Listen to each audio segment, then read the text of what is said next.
Après des millions de vidéos mises en ligne, Diaspo RDC vous offre un tout nouveau service de location des caméras, des matériels d'éclairage, des sons et un fond vert pour la réalisation de vos émissions en HD.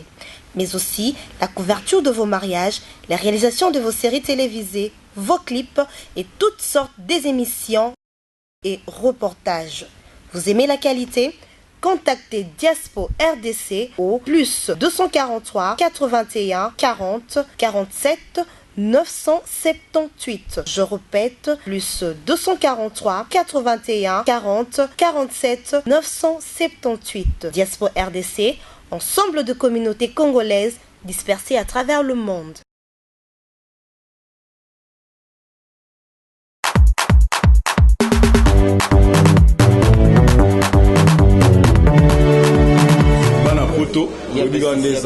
Partout, fidèle ami internaute, c'est tout ça la rakaka. Jean-Luc Adibonabino, Naïf Sarabino, tout ça Ramambo pour nous Sabino, vraie information. Spéculation la net et l'équipe tellement que le lot c'est vrai, c'est très rare, mais le lot n'a que non, il y a ma confrère, non, il y a ma batou. Oh, finalement, il faut savoir droit des réponses.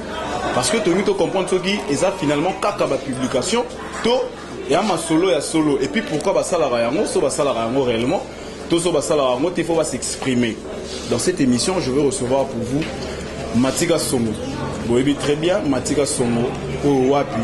Asala Rabino Musalara Nebisoto Sala, Asala tellement bien Bobé Ngaraye, Bosipelaranae. Mais différence, c'est que Malao n'a rien dans le contexte caca. Il y a journaliste qui faut expliquer qu'est-ce qui arrive de fois. Problème est à Nini. La difficulté Nini a rencontré dans Moussala. Moi personnellement, ça n'a pas si mes photos le bango parce que il y a Genèse. Idéologie d'Arabien quoi. Matika Songo, bonjour. Bonjour. Bonne bien mon ami, ça va. Ça va. Ouais. Non, quand moi le ça va. Oui, ça va. Bonne santé, ma ramboto normal rende dans ça. Narana kin mais ça va on a respiré normal. Malgré le déplacement Mickey, ouais, c'est bon, je suis là. Ben, comment est-ce que tu fonctionnera? Clairement, on a mis des droits au but. Tout le monde est là, Matika Songo, sujet à un problème belé, à sujet à la cible à un belé.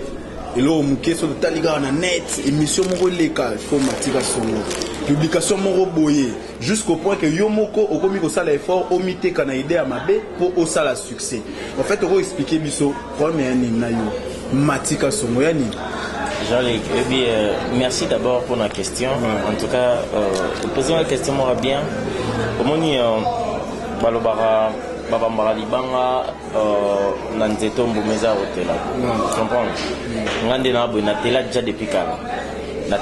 déjà depuis kala ba circonstances ngai na kutana na yango par rapport ya travail ba biloko na mikie ngiro bang samati ngana bandini ngana batona 2015 nga bandi net ba 2012 12 déjà na succès ti lelo na succès moni ba rando o bat ba luka. Et le retour le banana na barando ebele na batonga mona ebiti. Mais c'est seulement parce que peut-être mutu ya mabe. Pourquoi est-ce qu'il faut ba ciblara kaka Matika Songo en fait? Notre biso ba ciblara mutu en étoile. Tu vois, ngai na ba prière na ngai ba biloko na na kotara. Na ran étoile. Comprends na ran étoile, yango na batu ba mona kati na ngama mutu mo ba misu mine. Ya mona kati na ngabika sona tactique geno ba obenda moi système sona tactique na obenda moi système en guerrier. Jena nga lenda na ndenge ya makambo tu ponga na ba bulo. Nga firma na ba bulo na ndima avant batu bandima.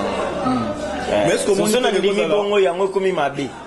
Est-ce que oyebi problème na yo mingi yanine parce que au fait ngai sala nga bien so na oka que Mati ana ba problème kaka na ba confrère na ba consoeur na ye. Mais na aucun cas que ma solo ya Mati zo ke type pas artiste comédien musicien na okuta na mo sura omoni Mati wana arabo ya sara en fait problème na yo ya rani na bato joli mais il faut tout le bang au fait parce que peloir ni atiaye big Maramoto lo beza solo na salo papika bakiriko boss de boss kingu mwambe singa mwambe ba merimba te ba vena ngam ba Michel Mbongo ba ibi marambo moni vie na biso to menara naza artiste na journaliste Preuve en est naïmba. Naïmba, n'a pas déjà sur la studio, non, ça la chambre, on a générique. Donc, ma solo est déjà que le monde n'a pas presse, ni la simba, micro, na tchara baninga. Bango ba sepela, te balinga bamba ko malwanga. Tout bas à place. Oh. Yana ra mascara. Oui, que Makamo, mais le vrai problème c'est que Matika Songo a jaloux, Matika Songo a complexé, il y a Baninga, Matika Songo complexé, il y a deux sens, il y a supérieur et inférieur. Ça veut dire, Matika Songo a l'ingaro kate que mutu tel a une relation telle, surtout ceux qui ont dit que yem ta les gars qui ont un bosso, au fond la raté, au fait tes rapports. Jean-Luc, na niveau relation. En tout cas, jamais n'a tiré au pays la relation. Oui, comme on entend Combo, on a un problème d'artiste tel. C'est là votant à Combo. Voilà. Autant na yo. Moi, ma ramasse ça. Ma ramasse dans le banc, on te passe que bio ils a télé quoi, ils a net. Au moins, il y a question tout na ngana. N'a tiré là jamais cause à la complexité. N'a tiré là jamais cause à la n'importe tout le monde a un an. Mais jaloux.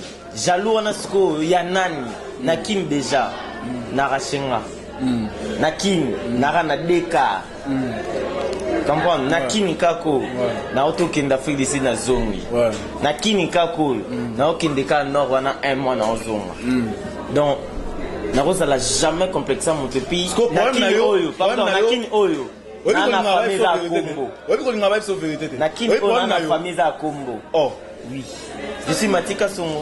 Mais vérifiez bakato mona. Oui, problème na ya banini. Parce que batu oyo bakoki ko faciliter yo. Auto beta tourna Jubek, on a Deka, famille na sala na Deka. Famille na kin ya standing. Famille na kin standing kitoko, mais non, Robeta quand même était un mois, tout ça c'est bon, c'est bien bon.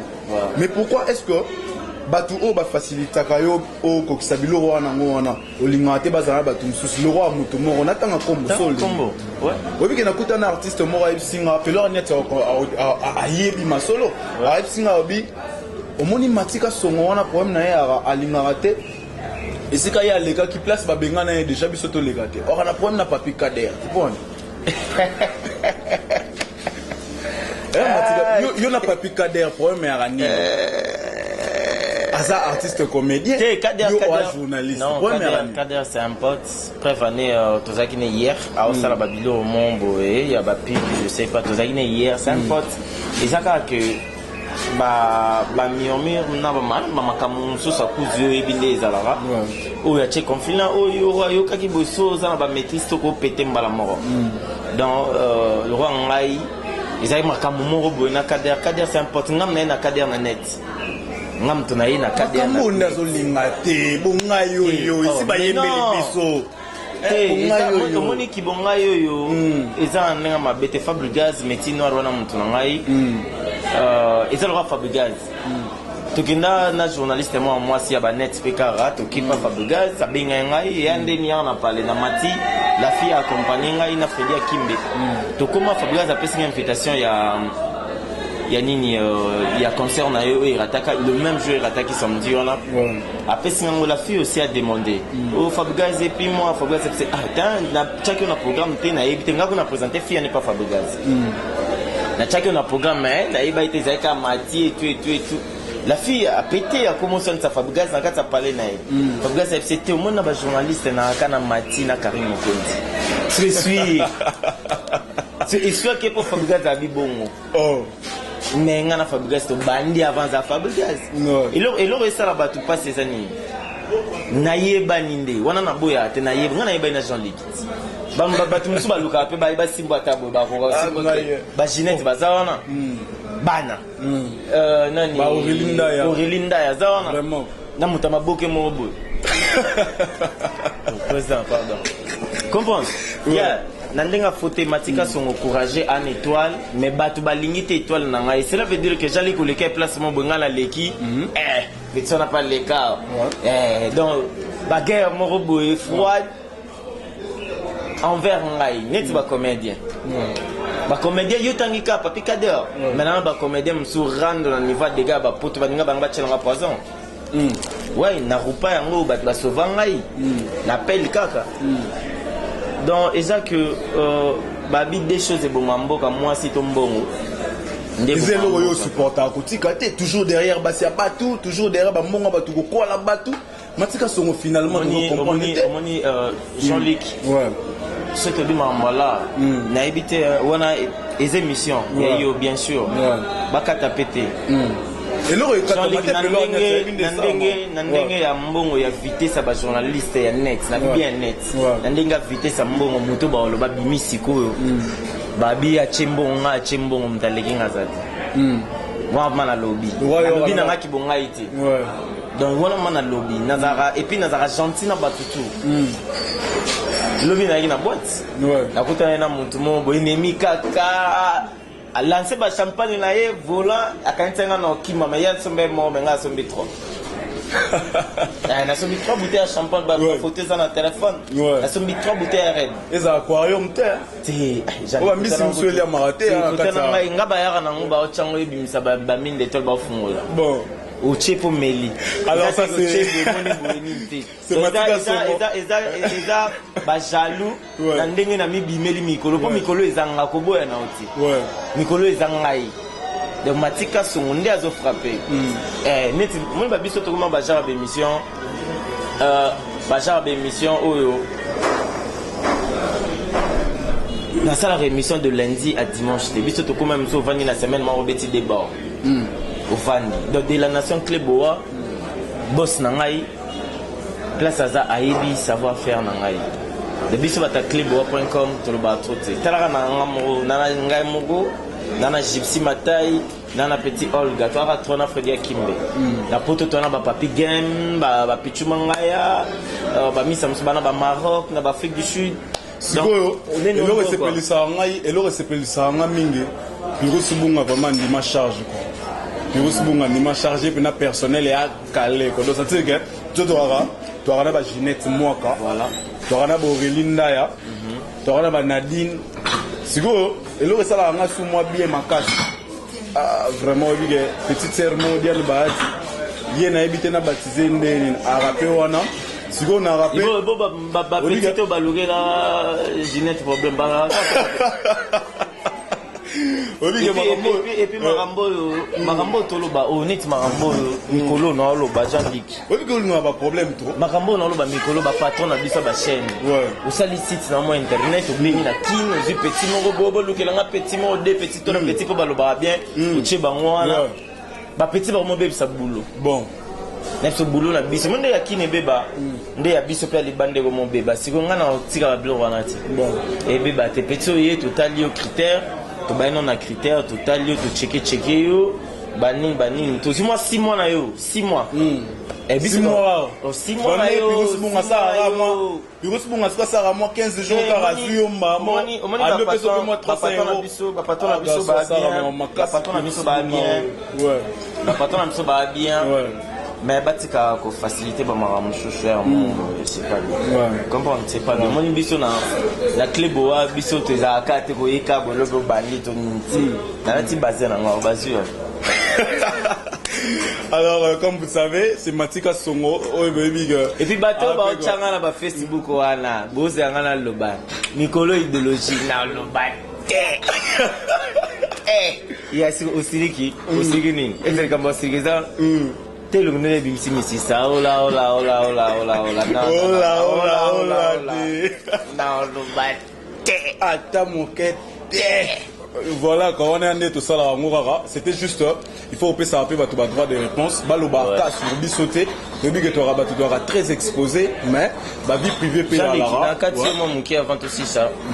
Moi, les Camerounais, Baloba, Nazar, gay, et fier, vantard, rien. On a notre jour en Thaïlande, aimé, mis à moi hasard, aimé, on a dernièrement.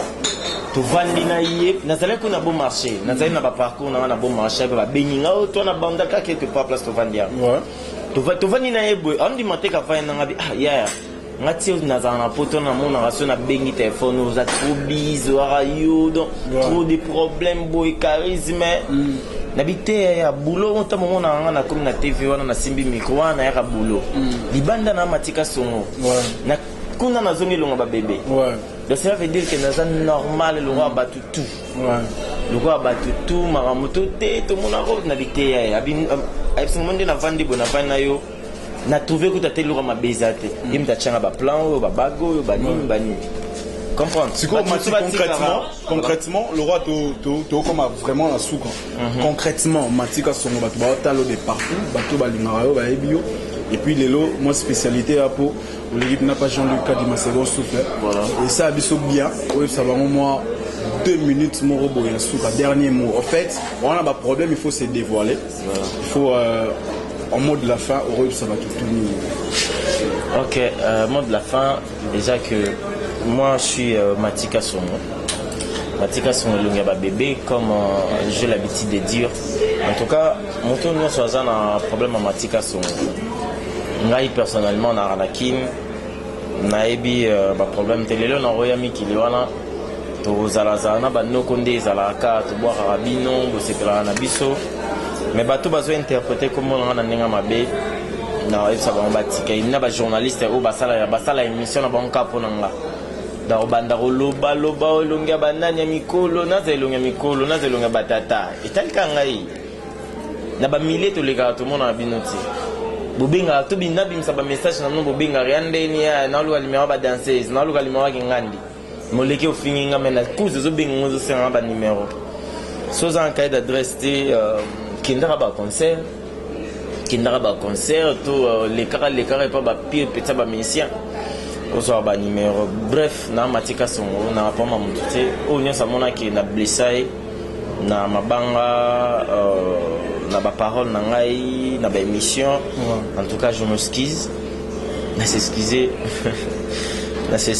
oui on a douleur ça le passe on dirait des ça on a passé et na siki point na siki na zaine equalizer na ine equalizer ebisinga e mutunao dadi mavungu azolela oui dadi mavungu abiso baso communication tabwaki yo koma oboya banini na banda dadi mavungu wa mtu malamu webe na ebita teme yo sa mabe obi na lo bango en plein caméra dadi mavungu na ye mo na benga ya bi bo pesa matika songo conseil ngana wa mtu malamu puis na wa mtu na ye dadi mavungu oki na lo bango en plein caméra dadi mavungu na bongisa ngona matika songo ba mo na ngai mabe yango wala ba mo na ngai tete matika songo bongisa na dadi mavungu moi mes arani Jean-Luc Toza esclave à Batute.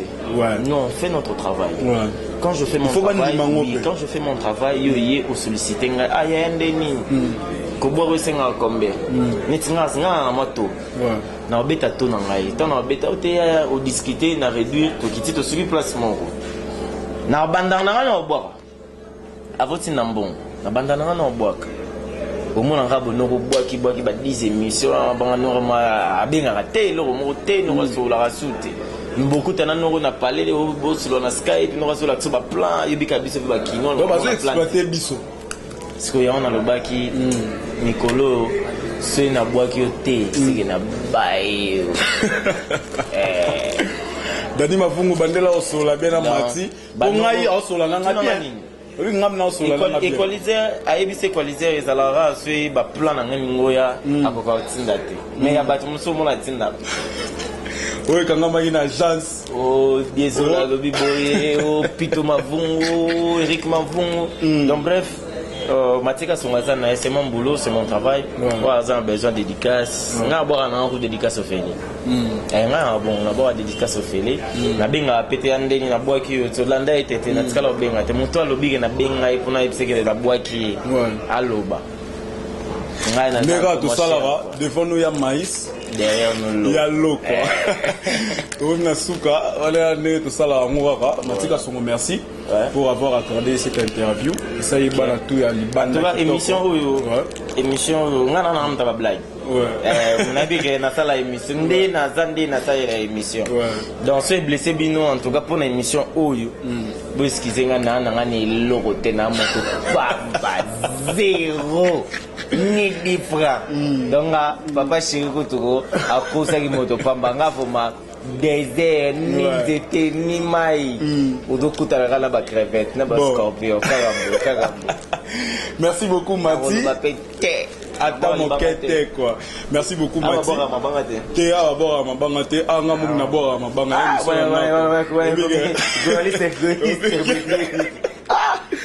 Bala poto bola na mambo te matika songara boye. Poso na isa bora mabanga bora dadi mafungu te or dadi mafungu migolo so. Dadi mafungu fungu le papa na bidash. Voilà. Wana mutu na ngai dadi mafungu fungu le papa na bidash et puis sans oublier bien na ngai puis chopacha sotali konko na Norvège. Venanga Lucien Kiwa linga na bagara babula bata bambanga c'est la rapport dadi mafungu abenga dadi le kiki R2 le kiki place à ça et puis na PCP Amédée Mackenzie monté ma Sandra Maya Mbote et puis na pesi lisusu Yemei ça veut dire que moi c'est un agneau yé mobali na yeko moneza lara John Makaya monté ma maman Fifi Mvuka le rôle monsieur si le so to tigeli matibo to ke na ngoti lobby le rôle monsieur comme na soupa le rôle na tigela na libanga moko l'émission na mat oui normalement Japui voilà. Oh, il a bongo quoi, tout ça la moka bongo. Eh, n'a pas le moto te, il boira. Vous boirez vraiment hein. Masouakou, artiste comédien, il y a groupe et manager il y a Via. Après manager à Matika Songo et ça il bien. Ramsès a un poto manager na ba na yesa tigala na kim. Voilà, batubara na batuka na libanda na poto pona ba émission na biso, mais émission oya na mutuna na Kisasa, venanga Michel Mouya, abokilo ya Alice Baba, père son âme vient na biso d'ailleurs déjà, mais Michel Mouya tigala na Kisasa yep na ra mutu ya compteur à zéro. Chaque fin du mois avec ta retour na fête na limité ça ra biso bien. Virus Bunga, je n'oublie pas mon noble. Alors on a besoin depuis Ukraine et ça a bien équipe technique Peloir Niati. Bobi il y a na le Peloir Niati yemna niata non Peloir Niati niata. Merci beaucoup. Bien Simba a kuna direction technique Freddy Moto montage vidéo. Otuninga mama nzete ko ba le bela fort. Oui mama nzete o matika songa kotiki nganga matika songa komi muto na soloka mais yemo romna fois ça biso clairement nzete esani na mutu. Wana to tiko kabwana ngo. Na bien ngava maroboyi ba place boza na mutakisi. Nana kisi na msemino kisi nanga mtapesa ngango et bien pharmacie na bana biso tipo na somba mingi kine na ba paracetamol na ba kinine ba moxicilline na bike batu mikolo balo batoki na moto na simbi bon kisi et disparato boya monte kisi vraiment existe à Rezali même na koli na famille mo c'est la Kelobi. Voilà, merci beaucoup Matika Songo. Tu as su rappeler on a dit tout bouclé. Millions de vidéos mises en ligne, Diaspo RDC vous offre un tout nouveau service de location des caméras, des matériels d'éclairage, des sons et un fond vert pour la réalisation de vos émissions en HD. Mais aussi la couverture de vos mariages, la réalisation de vos séries télévisées, vos clips et toutes sortes des émissions et reportages. Vous aimez la qualité? Contactez Diaspo RDC au plus 243 81 40 47 978. Je répète, plus 243 81 40 47 978. Diaspo RDC, ensemble de communautés congolaises dispersées à travers le monde.